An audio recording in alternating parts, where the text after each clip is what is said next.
திராவிட model 2.0 முதலமைச்சர் 2026 திமுக வெற்றி பெறுவதற்கான வாய்ப்புகள் பிரகாசமா இருக்கு அப்படிங்கிறதுக்கான காரணிகள் ஒன்னொன்னா பட்டியலிட்டு அப்படின்னா, சமீபத்தில் 10 லட்சம் லேப்டாப், இன்னும் 10 லட்சம் 20 லட்சம் கொடுக்க போறாங்க.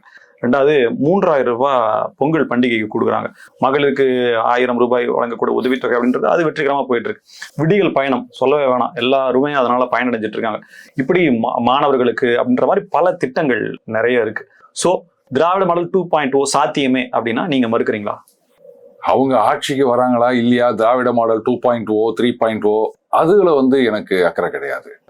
மக்களுடைய நிலைமை என்ன ஆகும் அதை பத்தி தான் நான் யோசிச்சுட்டு இருக்கேன்.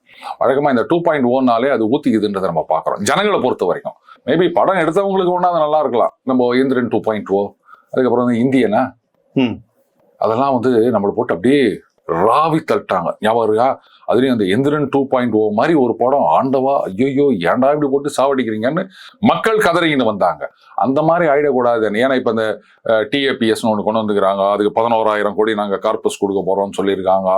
கடன் மேல கடன், அரசுகள் அதிருப்தியில் இருந்தவங்க அவங்களும் உள்ள வந்துட்டாங்க. இப்போ அது இன்னும் வலு சேர்க்கும் விதமா வந்துட்டாங்க. ஆனா இப்ப மறுபடியும் அந்த அதிருப்தி கொஞ்சம் கொஞ்சமா தான் லேட் ரியலைசேஷன். இப்போ இன்னொரு குரூப் என்னங்க இந்த மாதிரி 10% பிடிக்கிறேன்றீங்க, அதெல்லாம் கூடாது அப்படின்னு சொல்லியிருக்காங்க. ஞாபகம் இருக்கா?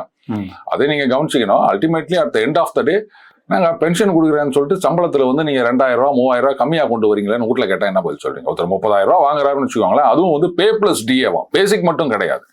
30,000 ரூபாய் பேசிக் வாங்குறாரு அப்படின்னு சொன்னா ஒரு 50% டிஏன்னா 45,000 ரூபாய்.